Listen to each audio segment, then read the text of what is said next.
Thank you, Sharon, for that very stimulating discussion. It's a tough act to follow.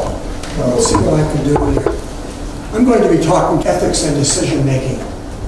As you probably saw in Sharon's presentation, there are a lot of ethical issues involved in being a mediator. And as I go through my presentation, which is not going to discuss mediation, you can think about how it relates to ethics in mediation. One day in the office hall, I'm going to ask you to play several different roles during the course of my discussion. And the first one is the following.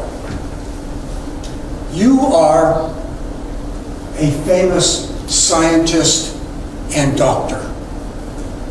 You are walking through the park one day with a friend of yours, walking through the park one day in the merry, merry month of May. A friend of yours is also your patient. And tragically, he has a terminal illness and is not expected to live for more than a couple of weeks. You are his doctor. You're also a famous scientist who is on the verge of discovering the cure for several cancers, maybe just a few months away. You are also a specialist in wildlife. I don't mean wildlife going down to the nightclubs and so forth. I mean animal life.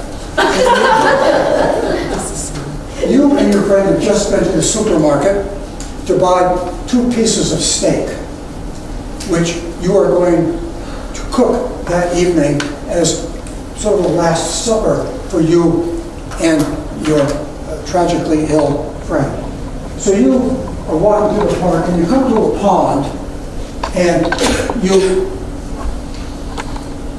are on a wooden platform at the edge of the pond.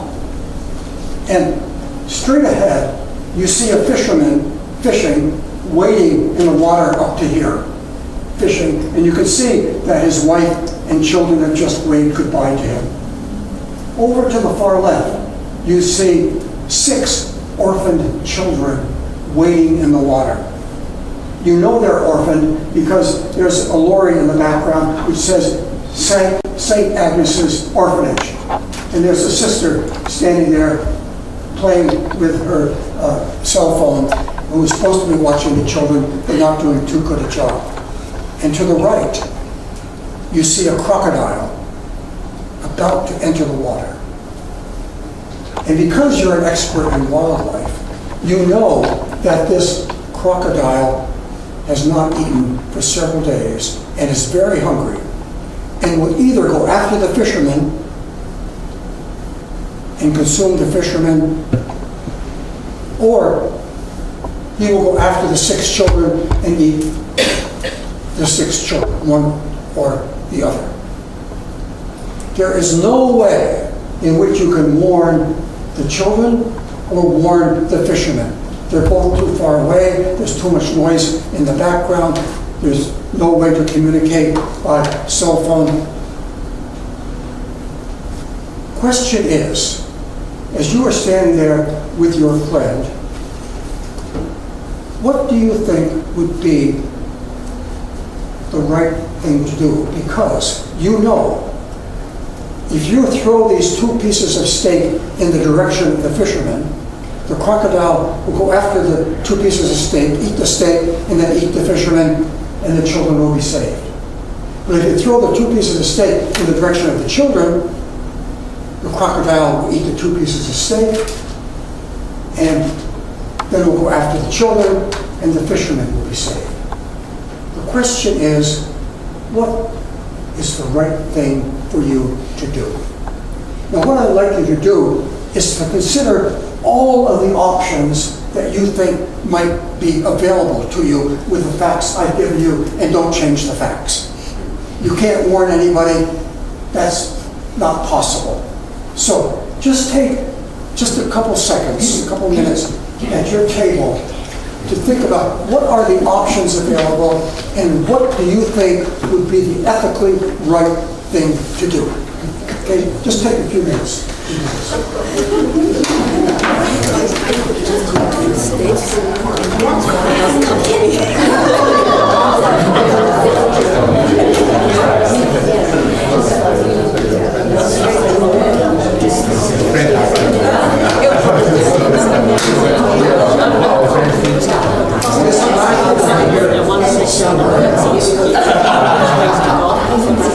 Okay, there's another option.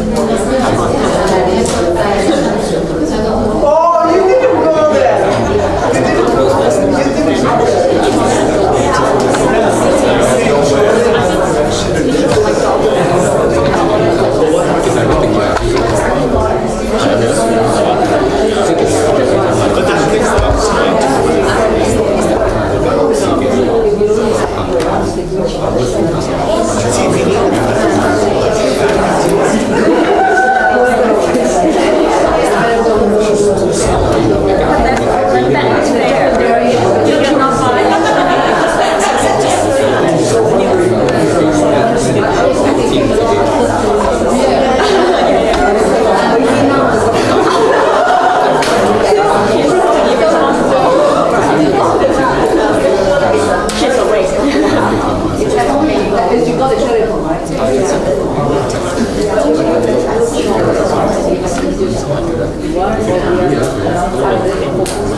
We try to get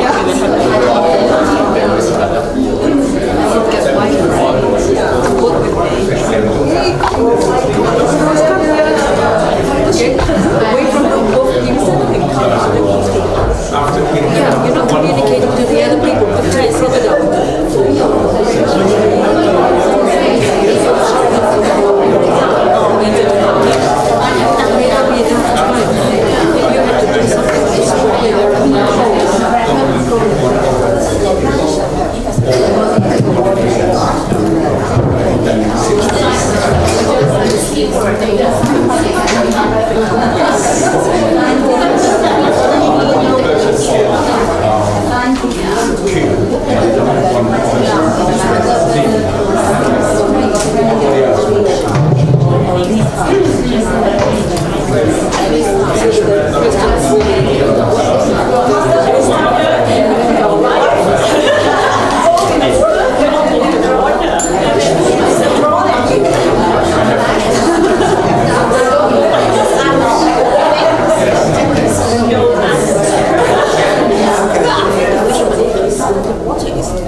Across the sea, the pond. The question is, what would be the right thing for you to do?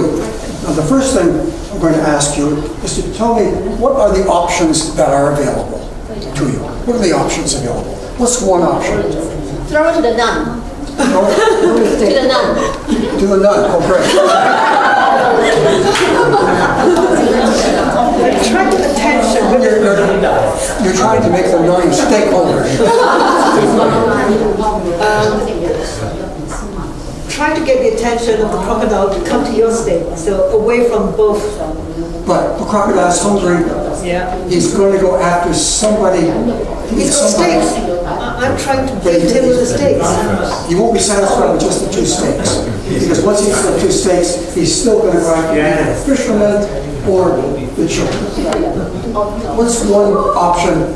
What's one option? One option. Come on. Well, we said you jump in yourself with the steaks. One option might be to jump in yourself. Pull the stakes in, then you jump in, crocodile eats the stakes in you, and satisfied, the fisherman's saved, and the children are saved. What's another option? Hold on to the children and hold on to the You fish. can throw it, okay, you can throw it towards the children. The crocodile goes in that direction, eats the 2 pieces of meat, then eats the children, and the fisherman is saved. Or you throw it in the direction of the fisherman, the crocodile eats the meat, eats the fisherman, and those children are saved. Another option, Well, you said to split it. Yes. Yeah, 1-1. She said 1-1. that's not going to solve anything. She's suggesting it confuses Somebody said, The friend. do nothing. That is an option that you just stand up there with your friend and you say to your friend, you see this crocodile either after the fisherman or after the children, let's wait and see what happens. That's doing nothing. What's another option? You asked the friend. What's that? Winston. Oh, you want Sacrifice your friend.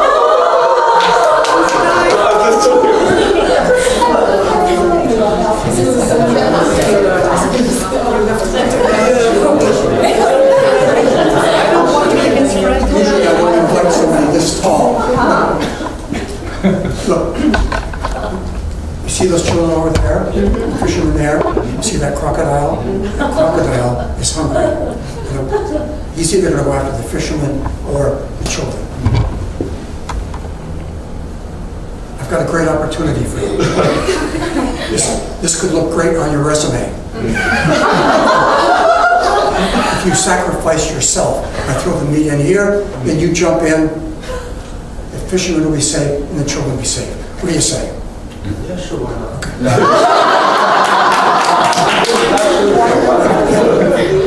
What's another option? If he says, no, he's not interested in that opportunity, what would be another option? The scientist. The scientists will jump. The scientist could jump in, or what's another option? Oh, Both of you. All of us. Or, What, you sacrifice your friend? That was what he if I said. don't want to sacrifice myself, what's one more option? The patient. push. Yeah, push me around. Push the friend in. Oh, thank you very much.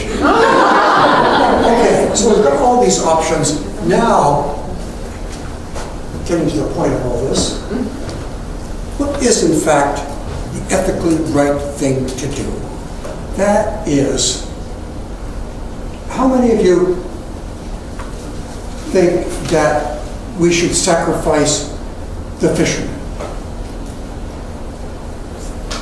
How many think we should sacrifice the children?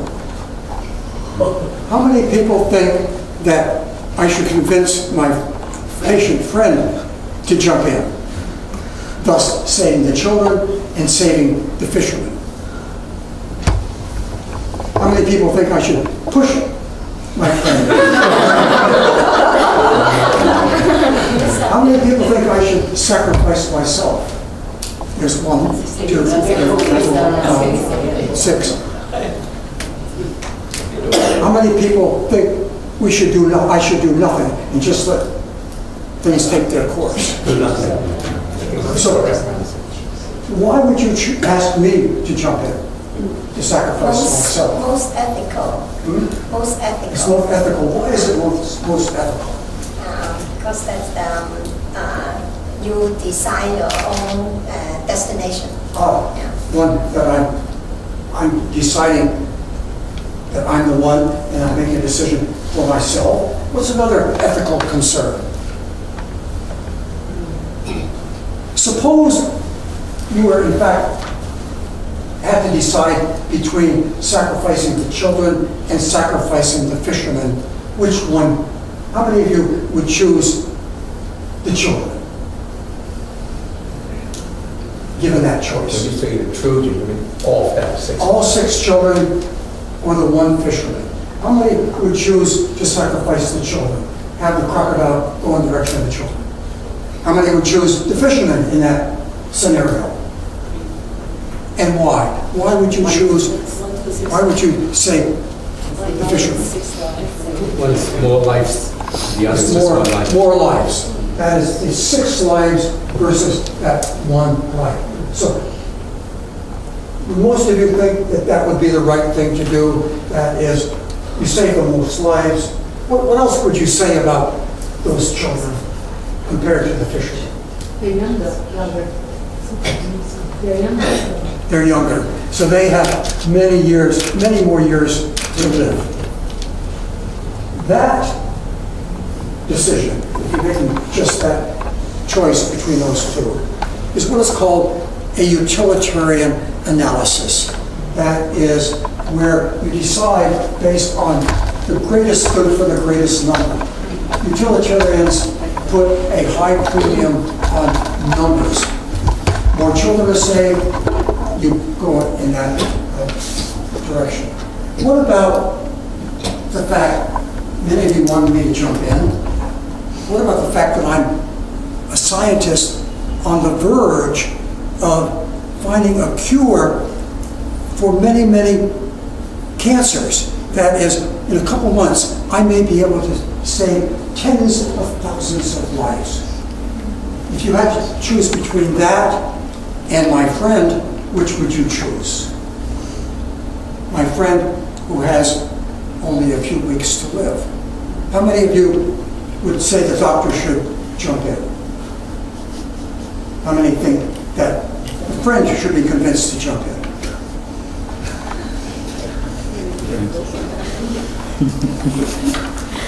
One of the problems in trying to convince the friend to jump in, or in pushing him in, is that there's a doctor-patient relationship. Patients expect doctors to operate, to carry themselves in the best interest of the patient. In fact, we expect friends to be loyal and to operate in a way that is in our best interest. So if I try to convince my friend to jump in, I seem to be violating both the doctor's oath and the sense of loyalty that should exist between friends. And of course, by pushing the friend in, it also, of course, becomes a crime. Now, it might turn out that that crime is better than all of the alternatives. That is, he has only a few weeks to live, and sacrificing his life might seem to be a better option than all of the others, than sacrificing the scientist who's going to save tens of thousands of lives in the future, or saving the fisherman who has a family, or the children who have many years to live. So,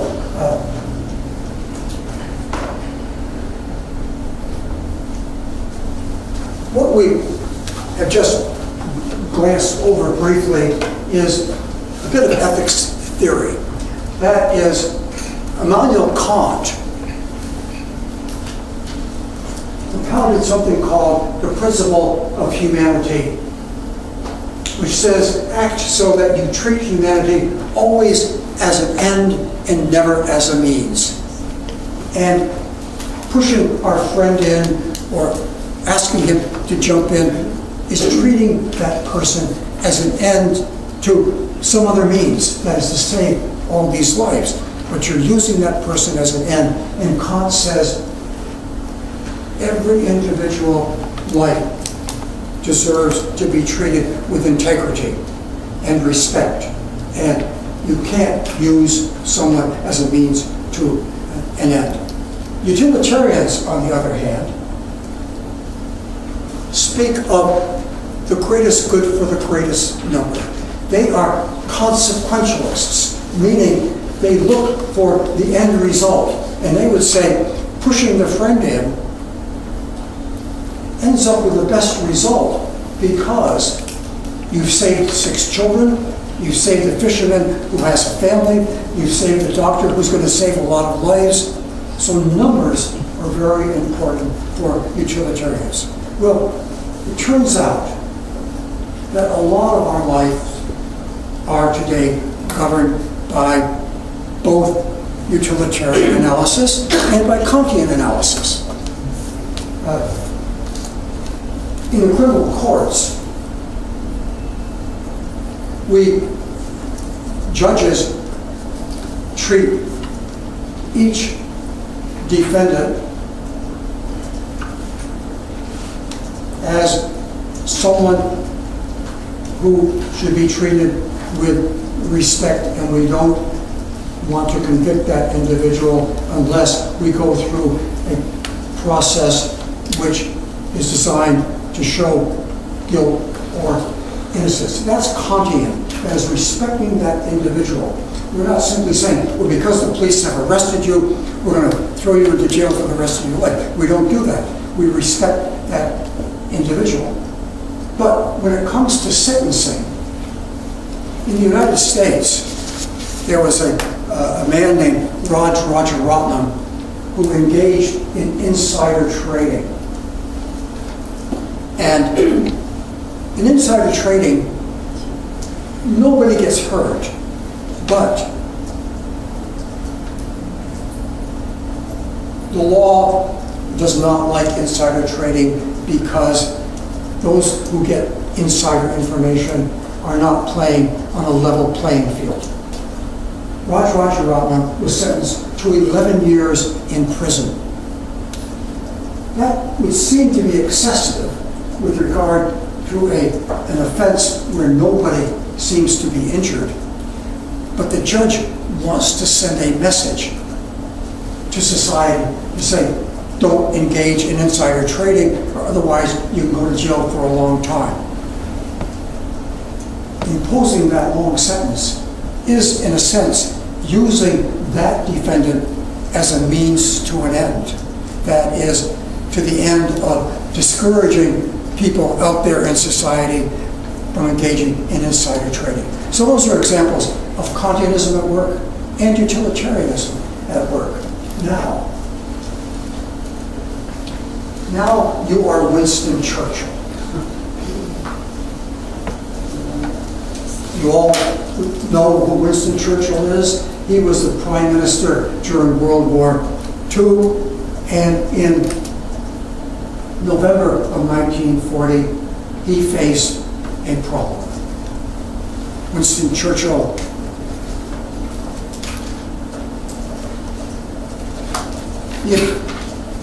the British Empire and its Commonwealth would live on for 1,000 years, they still would say this was their finest hour. Well, in this hour, Winston Churchill was faced with the following problem. There was a group of specialists at a place called Bletchley Park whose job was to try to break the German Enigma code. And they did break the code. The code was used for telephone communications among German commanders. Having broken the code, the government learned, Winston Churchill learned, that the city of Coventry was going to be bombed on a certain date in November. But Churchill faced the following problem. If he warned the people of Coventry that Coventry was going to be bombed, then the Germans would know that that code has been broken. The German special agents, secret agents in England would know as a result that the Enigma code has been broken. If he doesn't warn the people in Coventry and does not thereby reveal that they've broken the Enigma code,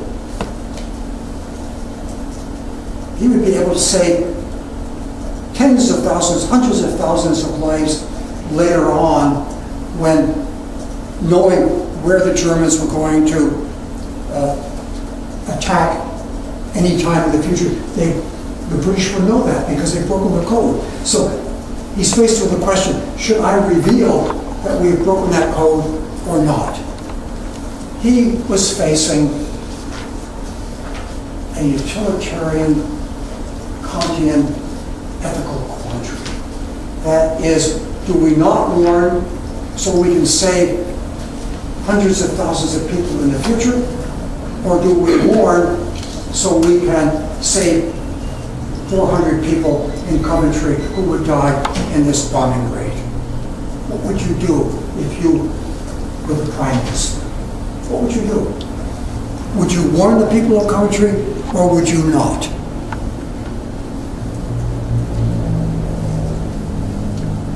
Have any of you seen the movie, The Imitation Game? Imitation Game. I think this story shows up in that movie. I haven't seen the movie yet. Oh, it's great.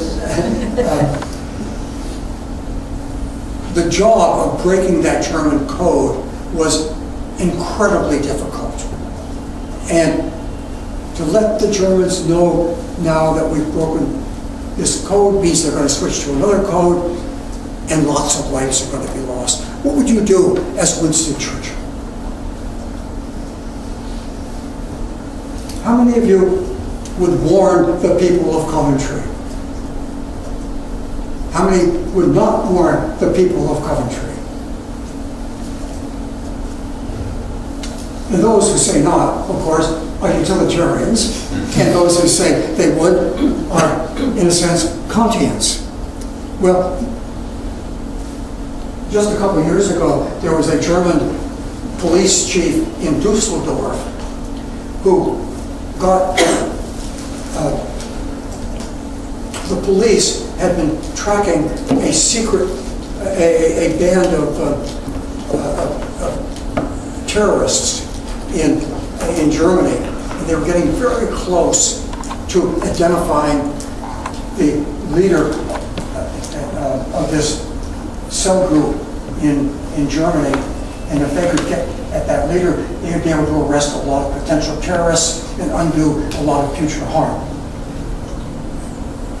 The chief of police of Dusseldorf learned through wiretapping of one part of this terrorist cell. They learned that this group of 3 or 4 terrorists were going to bomb a bus stop in Dusseldorf the next day. If the police step in and to prevent that bombing in Dusseldorf the next day, the terrorists would know that the police are onto them, that their phones have been tapped and so forth, and they would be able to regroup and save themselves. What would you do as the chief of police? Would you intervene so that the people would not be killed at that bus stop by a bomb? Or would you wait so that maybe a month later you'd be able to get the kingpins of that terrorist group and prevent a lot of future damage? What would you do? How many of you would intervene to prevent that bus stop bombing now? And how many would wait?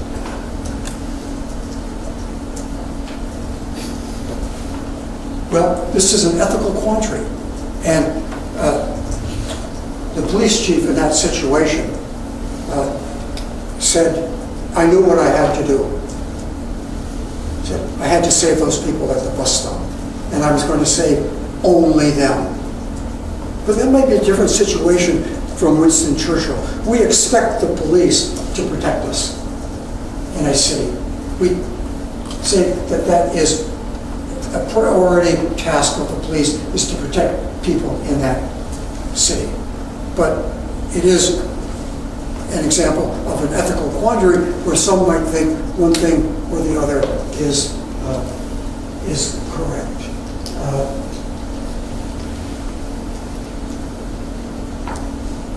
Because skip over those. In 2005, a massive hurricane hit the city of New Orleans in the United States. And there was tremendous flooding as a result. And one hospital, Memorial Hospital, was hit by this flooding, and the flooding was rising and rising. And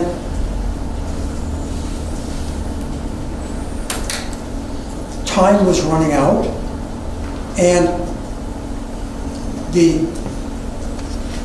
rescue possibilities were limited. That is, few boats would be able to come in to rescue people in the hospital, and only a few helicopters will be able to come in to take people from the top of the building, because those helicopters were needed for rescue operations elsewhere. And so the doctors have a couple hundred patients, and they realize we're not going to be able to rescue everybody. Some people are going to die as a result of the flooding and the failure of the backup generators that are keeping people on life support and so forth. So the question is, if you were a hospital administrator or a doctor, who would you rescue first? Would you rescue the healthiest, or would you rescue the sickest? There's some people who had "do not resuscitate" signs on their beds. Some people who were very elderly. And then there were newborn babies, young patients, middle-aged patients. Who would you rescue first? Tell me, who would you rescue first? Would you rescue the sickest, or would you rescue the healthiest?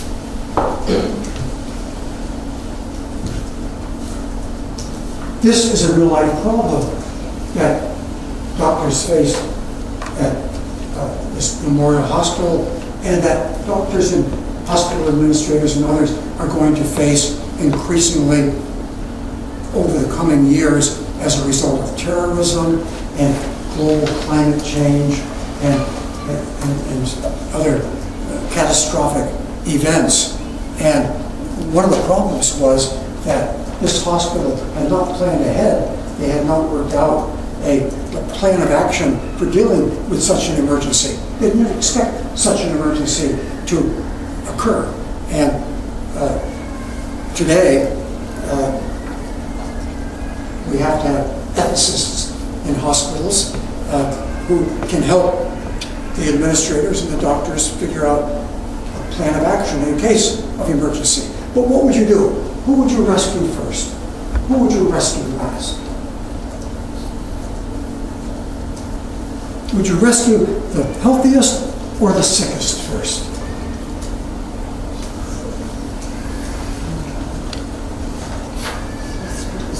You've got to make a decision. You're right there. You've got a half hour to decide who you're going to rescue.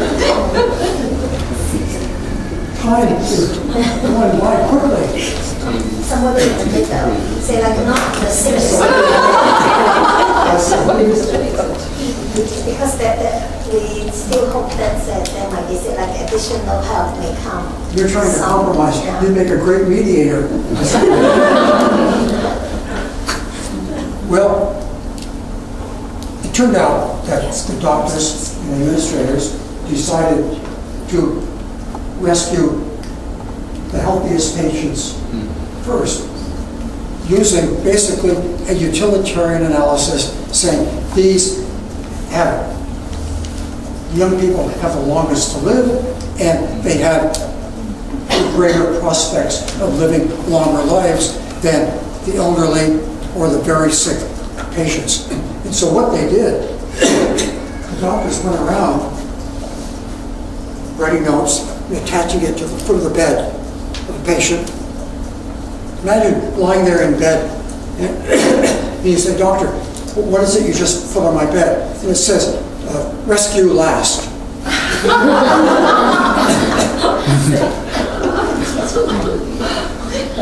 That is basically what they did.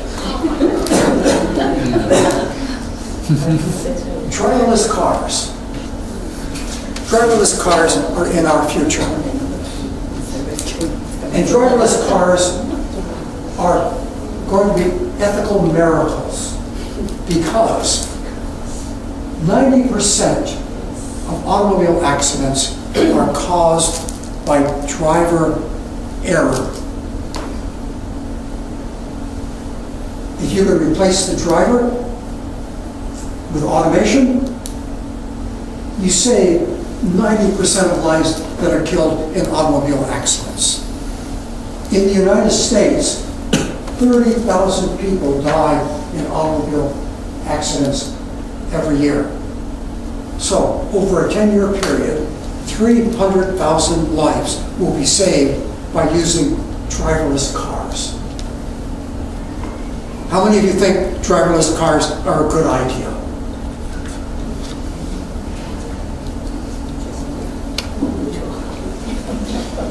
You think it's a good idea? You don't think it's a good idea? Why do you think it's not a good idea? We have cases already that driverless car at the moment is still under development. Yeah. And basically there were accidents. Whereas because of the driverless status, Well, there have been, yeah, the passenger cannot control. that's right. There have been a few accidents, and but we're assuming that those glitches, I know one of them involved the driverless car not being able to make a distinction between the open air and the side of a truck. But assuming those glitches are taken care of, so that, would you support the idea of driverless cars? If safety is the main concern, Yeah. definitely I would support that. But then there will be other people thinking about, I have the right to enjoy driving. So here we have an ethical concern, that the joy of driving, the joy of the open road versus saving 300,000 lives. That's right. Right, yes, okay. Now, so one of the problems ethically, to start with, saying, well, we can save 300,000 lives over a decade. That sounds awfully good, sounds very ethical. However, driverless cars have to be programmed. It's artificial intelligence, and it has to be programmed with a type of ethics. And using utilitarian analysis, you would think that we would want to program a car in such a way that if an accident is about to occur where there's a group of 10 people on the street corner, that we would either go into those 10 people or we sacrifice the driver. What do you think about that? What do you think about programming the car in a utilitarian way in which the car would decide to save 10 lives and sacrifice the life of the driver? What do you think about that? It's not so good if you're the driver. Not so good if you're the So driver. if you're the driver. In the United States, there are some studies made and in which large numbers of people said, yes, we think driverless cars are a great idea because it's going to save so many lives. But when they're faced with the prospect that you may get sacrificed in order to save a number of pedestrians, nobody wants to do that. So this is an interesting ethical quandary where this artificial intelligence is going to save so many lives. 90% of all automobile accidents are caused by driver error. And that seems like such a great thing, but when it comes down to programming that car to make an ethical decision, you run up against the side of a truck. And it's very difficult for people to say, I want to be the one who is sacrificed. But still the car goes away. Sharon quoted William Shakespeare, so I thought I better also. In the Merchant of Venice, Shakespeare said, to do a great right, do a little wrong. Well, that is utilitarianism. Utilitarians say, in order to accomplish this great right, saving all these people in World War II,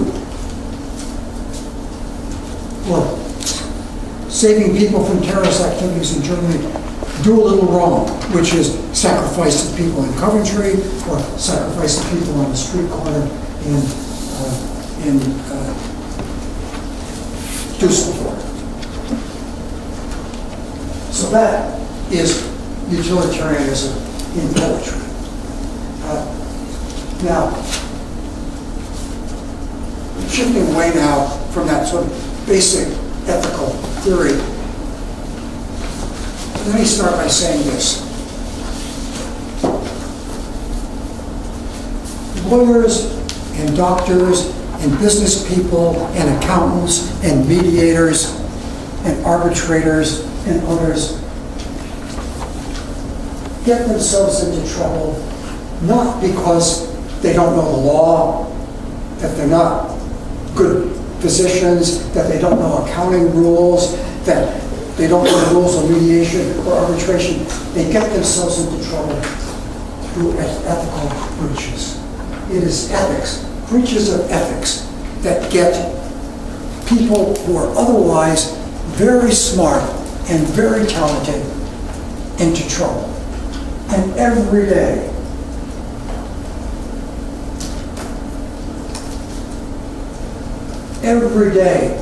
there are headlines in which companies and executives and others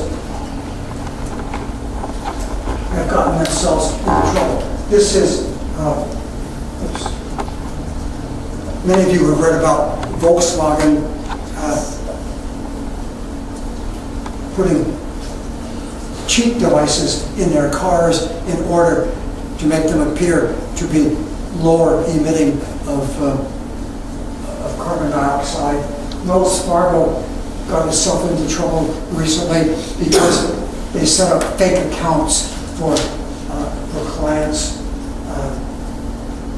Toshiba was engaged in accounting fraud. GlaxoSmith, a leading pharmaceutical company, was charged with bribery in China. Canadian mining companies are consistently being charged with environmental destruction in Africa and Latin America. I'm going to talk about the Penn State case.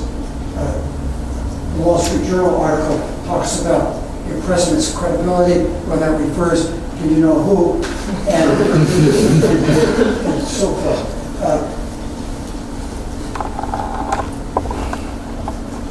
What I'm interested in is the forces at work that lead people to engage in ethical breaches. What is it that causes otherwise good, decent, family-loving people to engage in breaches of ethics? What is it? What are the forces that lead them? If we know that, we know a lot. And if we know that, we know how to protect ourselves and our clients and so forth. Let me put you in another chair, and that is the president of Penn State University in 2002. Penn State University is one of the leading universities in the United States. They have a great football team. They had a football coach who was revered in Penn State and around the country because he didn't put football ahead of studies. He made sure that his athletes went to class and did their studies. And he was very much appreciated because of that example that he set for other coaches. In fact, there was a statue of this football coach on the campus of Penn State.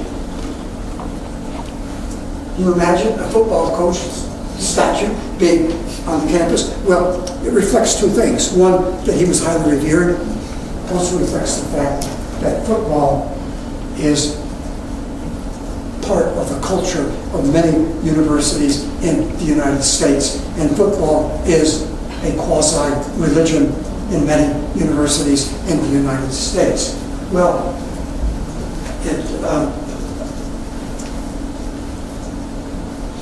in 2002, a graduate student who was also an assistant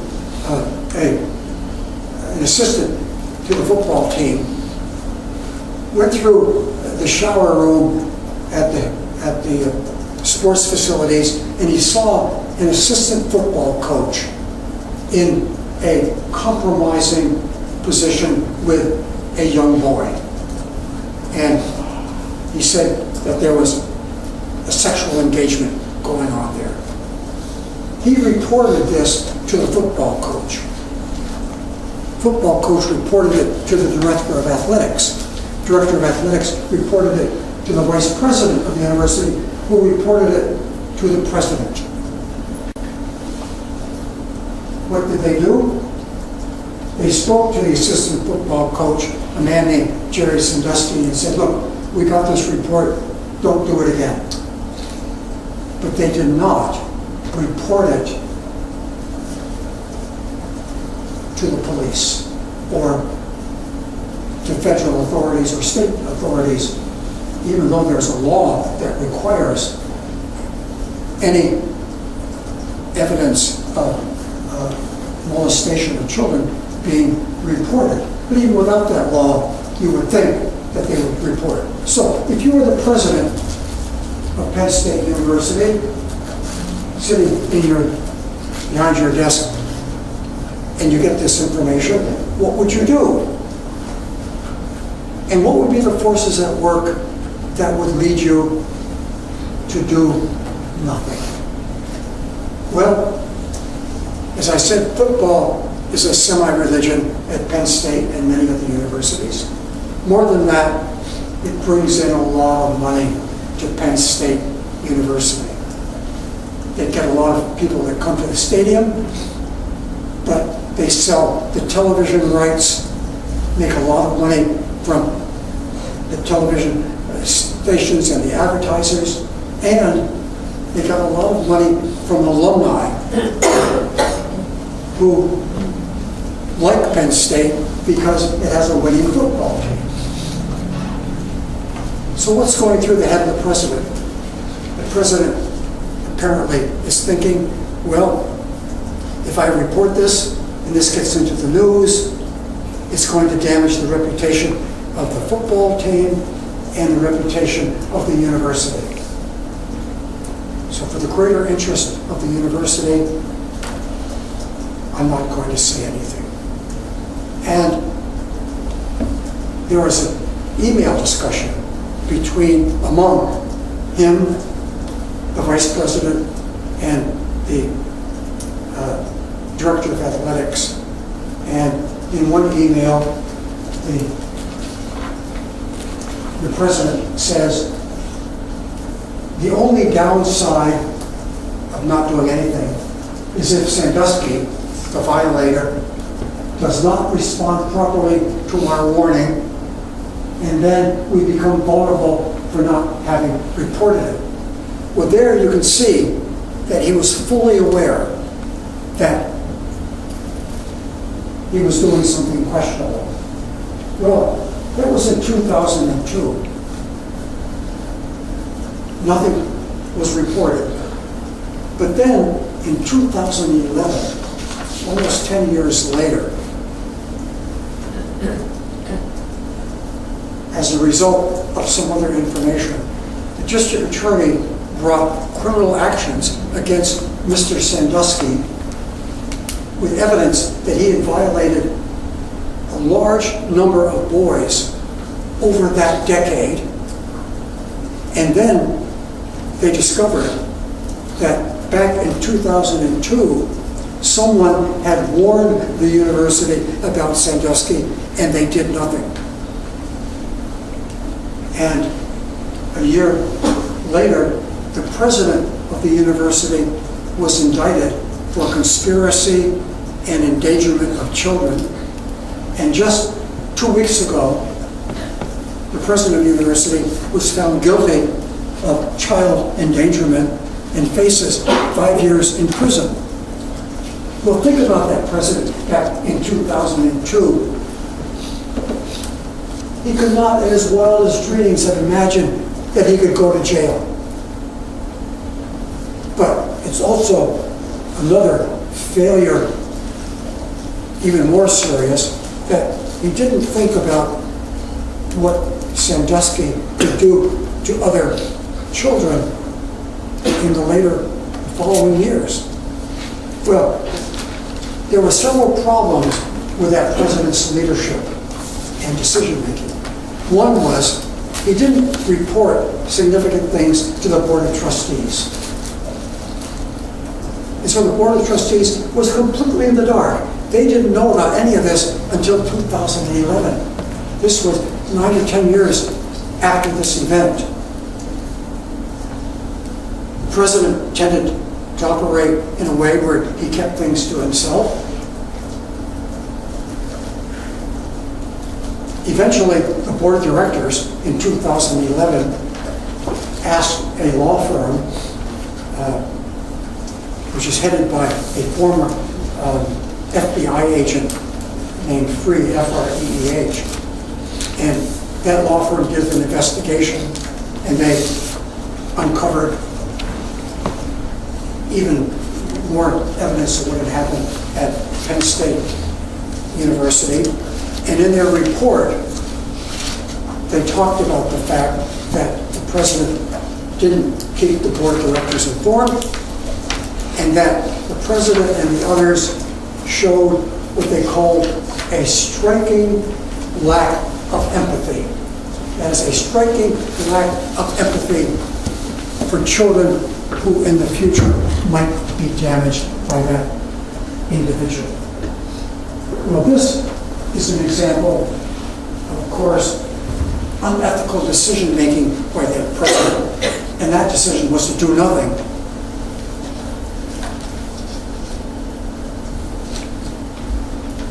It's an example of unethical decision-making, and it's an example of some of the forces at work that could lead somebody like this president, who was actually quite a respected individual.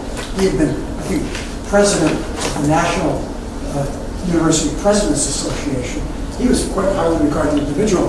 But what led him not to report? And it was what he thought was the greater good for the university. But he didn't think about what was the greatest good for society. So he was misusing utilitarian analysis. And this is a problem when people have divided loyalties. He has loyalty to the institution, but he also has loyalty to society to report this type of criminal activity. He was in what we would call a conflict of interest situation, but the solution to that conflict is clear. He should have reported, and that the interests of society and those young people are greater than the interests of the university. It was not personal conflict of interest. It was what we might call an institutional conflict of interest, where he was protecting the institution, not himself particularly. But it also reflects, that's one force at work, is that conflict of interest. Another force at work is the failure to think across time, to think about how this could unfold in a negative way. He could not have imagined that he could end up in jail. And he didn't think about what this fellow Sandusky could do to other children. Well, the president is not in jail yet. I'm sure he's going to appeal his case, but whatever the outcome of that, it appears to have been an unethical decision. one other unethical decision that was made connected to this case was that the person who reported seeing Sandusky in the shower room had been working with the football team. When the board of directors realized that he was one of the persons that gave evidence against the president and others to the district attorney, they put him on a leave of absence. And in front of others saying, we want you out of here in 10 minutes. Well, this is also another very common problem in institutions, whereby whistleblowers, people who report fraud, who report unethical behavior, themselves get retaliated against and either are fired or demoted or humiliated or whatever. So in this case, the board of directors compounded the ethical problem.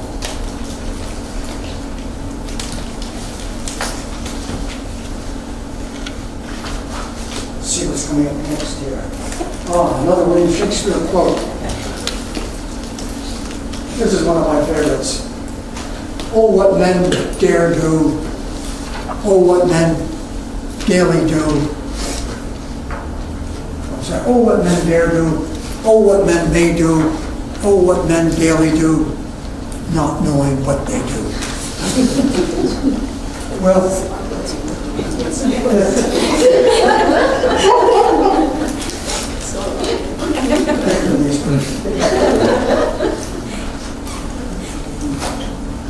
you could say that those administrators at Penn State didn't know what they were doing. And there are a lot of situations in which people get into trouble and cause trouble, not because they are deliberately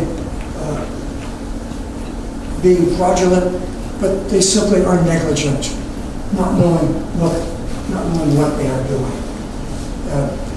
The 2008 financial collapse in the United States, where banks were dealing with packages of mortgages that had no value. Well, some of those bankers were engaged in fraud. They knew that they were dealing with assets that had no value. But there were other bankers who simply didn't do their due diligence. They didn't do their homework. So they fall into this category of not knowing what they're doing. But the end result is the same. It's the same ethical damage. And the 2008 financial collapse is an example of major damage caused in part by people who did not know what they were doing. Let's see what's coming up here next.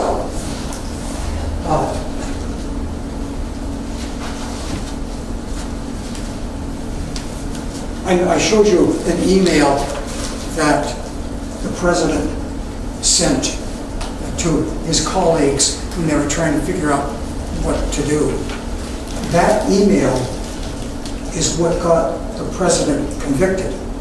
Because when the jury, the district attorney, the prosecutors found that email, they introduced it as evidence, and that email shows clearly that the president was aware that they were engaging in something that was ethically or legally dubious. Well, there are two lessons here. One, a lot of people get themselves into trouble today because of emails. They put things in emails not thinking or not realizing that it's going to come back haunt them. But the major point I want to make in this connection is that we don't use emails, emails use us, right? Our lives are controlled by emails. We wake up in the morning saying, my God, what's going to be on my email list today? It's going to drive me crazy. And the fact is that a lot of the emails that we get are junk. We go through it very quickly. And people expect emails to be answered immediately. If you don't answer it immediately, they think, oh, he doesn't care, or doesn't like me, or whatever.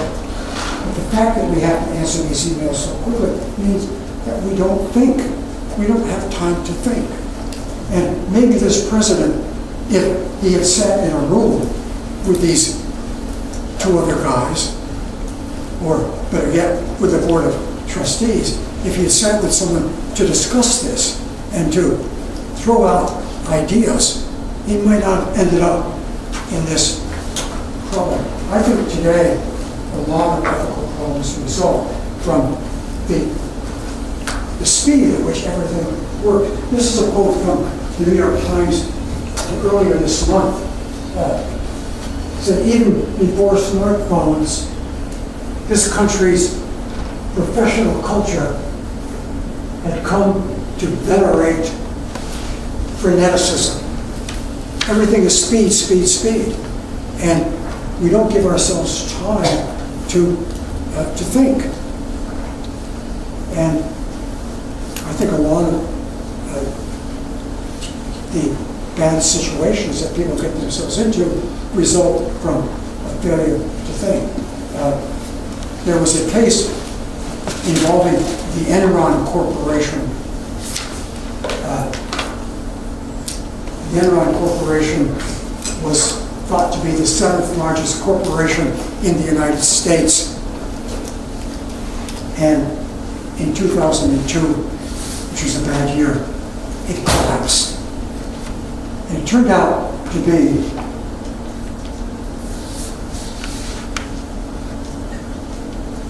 the house of cards. Enron had built itself on financial fraud and deception. Well, one of the deceptions that it got involved in was with the finance house of Merrill Lynch. And Enron, which dealt with natural gas, had 3 oil barges in Nigeria. And they entered a deal with Merrill Lynch, which has no interest in oil barges. They entered a deal with Merrill Lynch that Merrill Lynch would buy, quote, buy these 3 oil barges, hold on to them for 6 months, and then would sell them back to Enron with a guaranteed fixed rate of return of 15% or something. And the executive in charge of international operations was on the phone with somebody from Enron, and Enron said, we need a quick answer to this. Are you going to do it? And he said yes. That Merrill Lynch executive ended up going to jail for 3 years for having cooperated with Enron in what turned out to be a financial fraud. That is, they were characterizing a transaction. Those of you who are accountants, any accountants here? Good, so I can say this. They were treating what was actually a loan from Merrill Lynch, which would appear on their books as a liability, as a sale, which would appear on the books as a profit. They wanted to appear as a profit so that they would look more profitable. Enron engaged in a lot of these transactions these were false transactions, phony transactions, that were designed to make them look profitable. That's why they were called a house of cards, because they in fact had billions of dollars of debt, which nobody knew about. And anyway, this Merrill Lynch executive, in a 5-minute phone call, agreed that, yes, we'll go along with this. They went along with it because, why did they go along with it? Because they loved doing business with Enron, because they made a lot of money from Enron, and they never questioned any transaction because they didn't want to lose Enron as a customer. Enron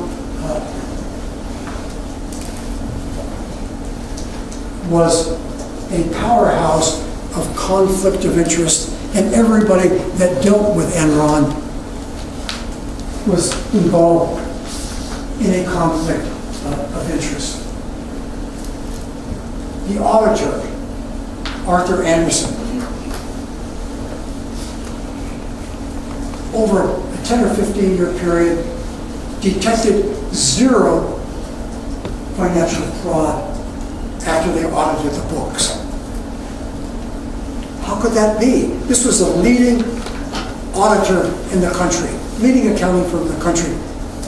They didn't utter a sound about Enron's accounts. Why?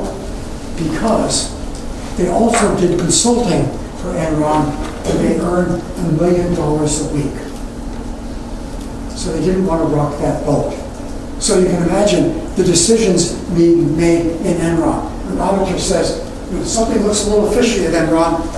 Somebody else says, look, don't say a word, don't rock this boat, because if we lose Enron, if we make life uncomfortable for Enron, we're going to lose this $1 million a week income from consulting.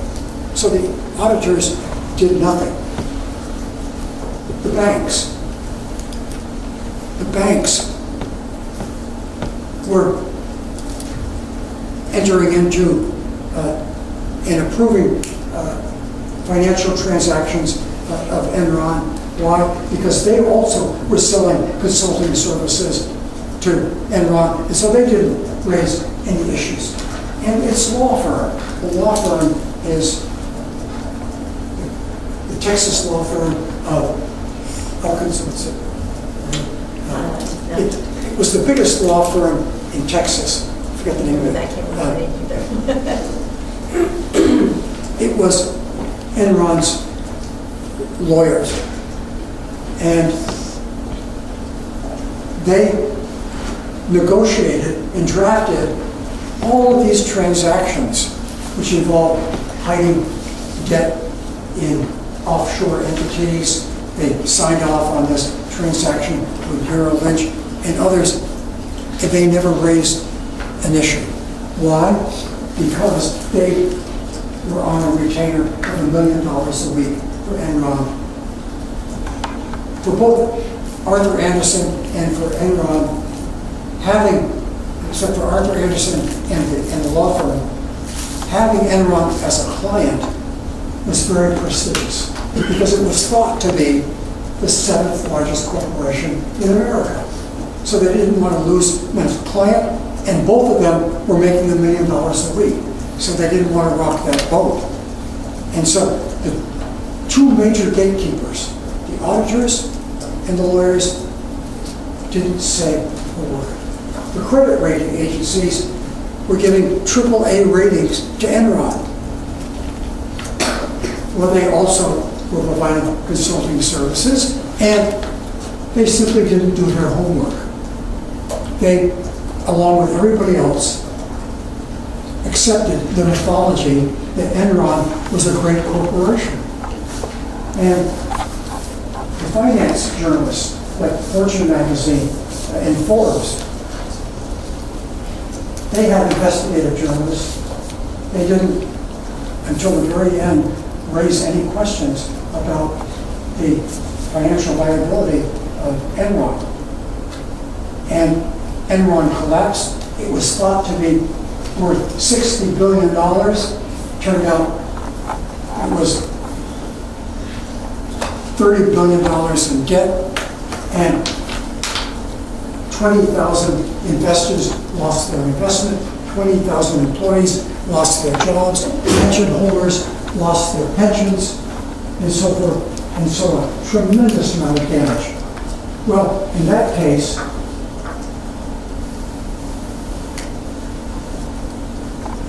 the CEO ended up going to prison for 25 years. The chief financial officer went to jail for 9 years. It would have been more, except he testified against the CEO. And the chairman of the corporation was on trial, had a heart attack and died, but he would have gone to jail for 25 years. But what led these executives to engage in this massive financial fraud? What do you think it was? Give me one. Greed. How do you spell that? Greed. Well, it was greed.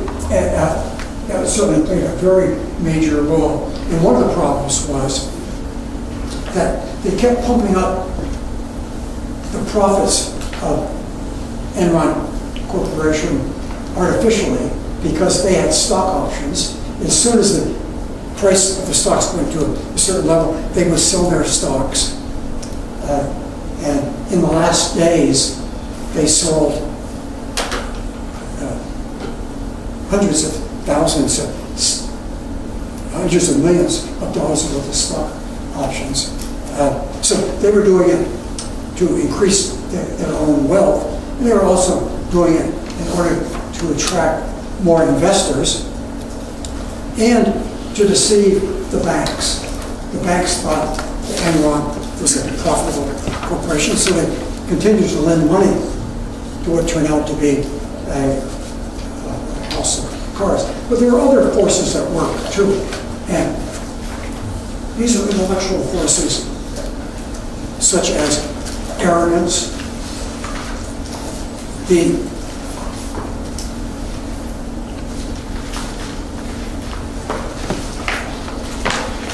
was a documentary done about Enron.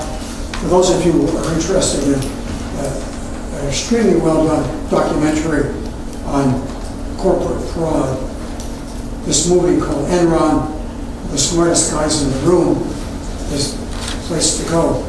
The smartest guys in the room, of course, is ironic. The executives thought they were the smartest guys in the room, but more tragically, everybody else thought they were the smartest guys in the room. Well, they were very smart. There's no question. They all had MBAs from leading universities, but they were also the dumbest guys in the room because they were ethically challenged. And it was ethics, the breaches of ethics, that got them ultimately into trouble. If you see the CEO of Enron in this documentary, you would say, he seems like a really nice guy, because they have some actual footage. But at some point, the greed and the arrogance and the sense of unlimited power did them in. Plus, the failure of regulators. The Securities and Exchange Commission did nothing over this 10 or 15 year period to unveil Enron. Why? I think they were also caught up in the mythology that Enron could do no wrong. And also, it was a period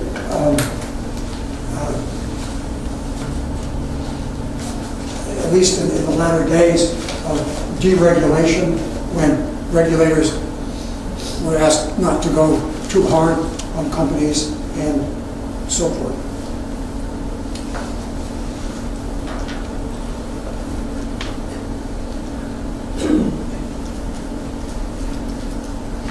Wells Fargo is a quite recent case involving bankers setting up phony accounts for people who are already account holders in the Wells Fargo Bank, but the company had a philosophy of increasing what was called cross-selling. That is to encourage each account holder to open up more accounts.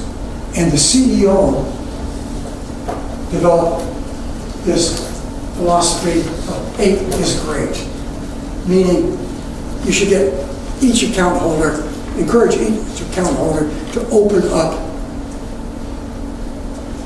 7 more accounts because 8 is great. As he said here, it would have been 10 if he could have found something to rhyme with 10. Well,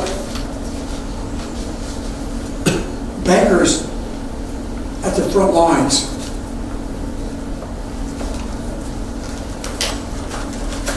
were receiving a lot of pressure from the supervisor of this community banking to get customers to open more accounts. This became an impossible task, and so these bankers at the front lines began engaging in fraud by setting up phony accounts for people. They set up tens of thousands phony accounts for current customers, credit card accounts and others. Well, you would have thought that somehow customers, once they began getting bills for various accounts or information on various accounts, would do something about it. I guess a lot of them didn't do anything about it. And anyways, just a year or so ago, all this fraud was unveiled. Why did the CEO and others want more accounts open? Because it made it look like a successful, profitable bank. The more accounts you have open in your bank, the higher your reputation, and you'll be able to attract more customers and so forth. I want to show you something if we have time. How are we doing on time? I'm doing okay.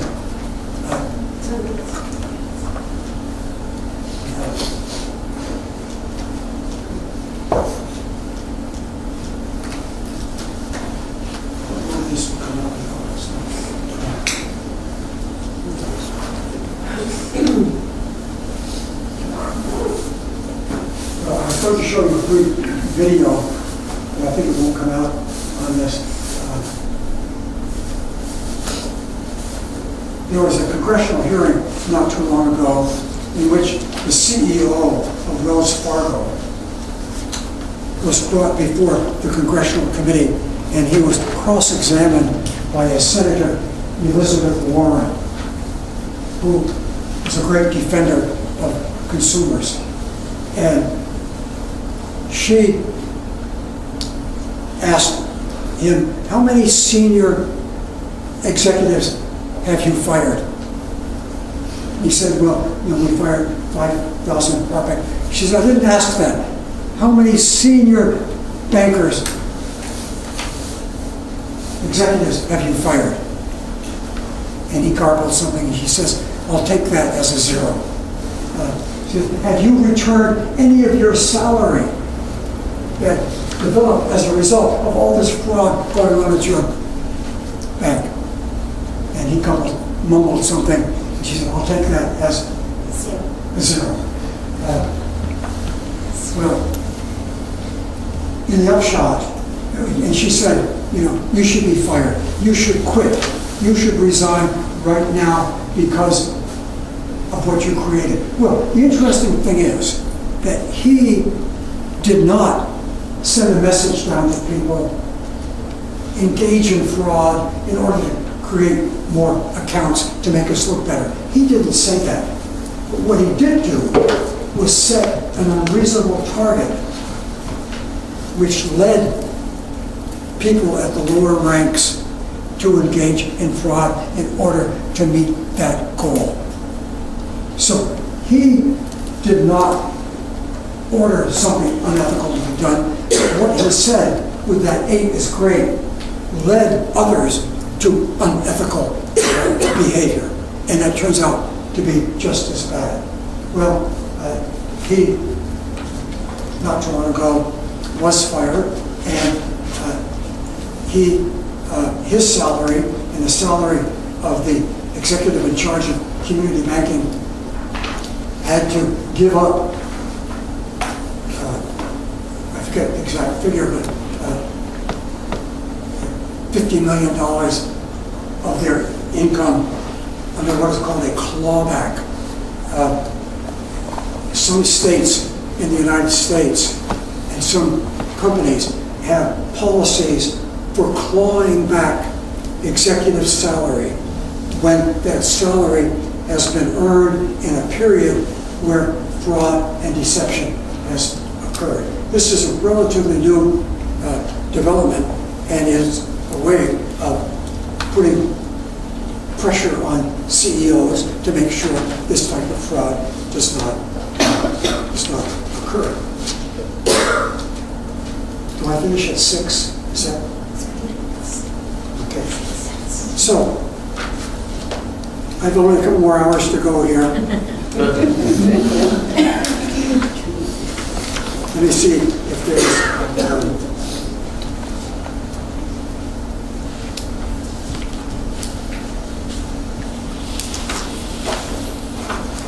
let me just mention one other major breach of ethics, and then we will call it an afternoon. And that involves the disaster that you're all familiar with, which was the explosion of the Fukushima Daiichi nuclear power plant. And I think 2011 was it, when someone asked, well, what caused that nuclear power plant disaster? Well, first response would be, well, there was a major earthquake,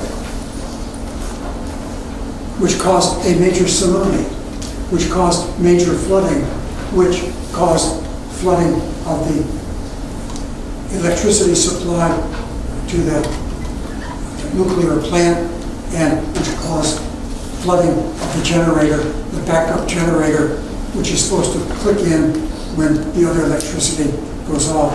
And that electricity is important because it is used to cool the nuclear rods. And when those rods heat up and come into contact with water, they explode. And that's what happened. And it's going to take 40 years to clean up the radiation around the Fukushima plant, and tens of thousands of people have to move out of that area, and of course, food supplies and water have been contaminated and so forth. If you go beyond the earthquake and the tsunami, you find something called corporate culture and conflict of interest. There were some employees who reported that the cement casing protecting the generators had cracks in it. They discovered this, but they didn't report it. Why didn't they report it? Why didn't they report it? Partly is that in Japanese corporate culture, employees do not criticize the corporation. But there's also something else going on, which is that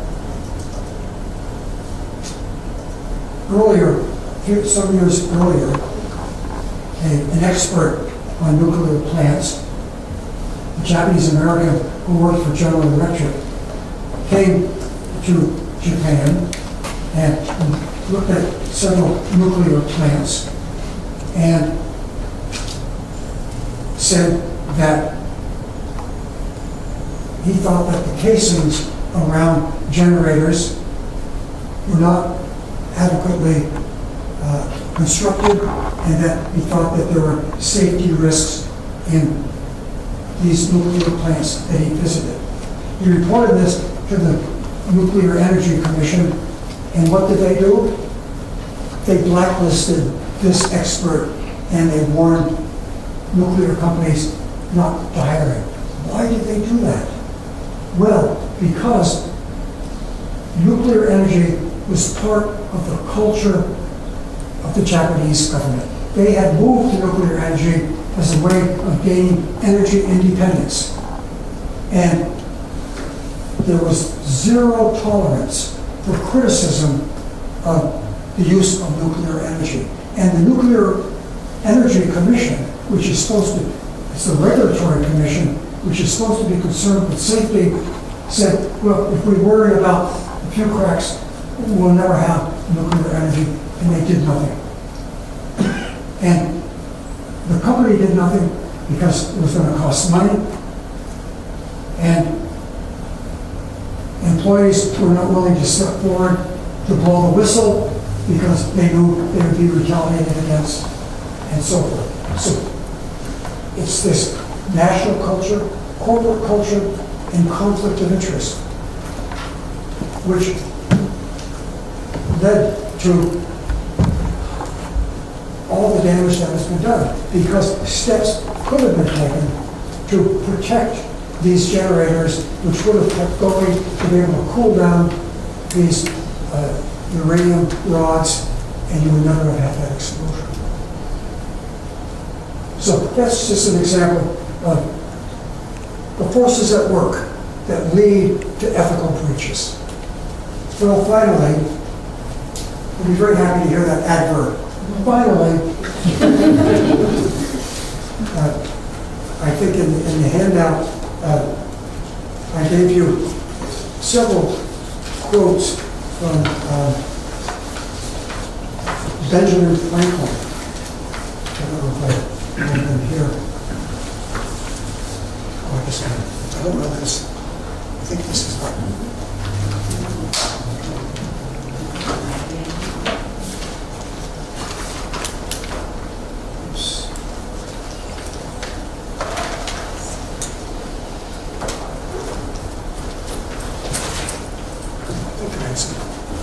Benjamin Franklin quotes at the very end. Yeah. You know, It looked like Can you see this.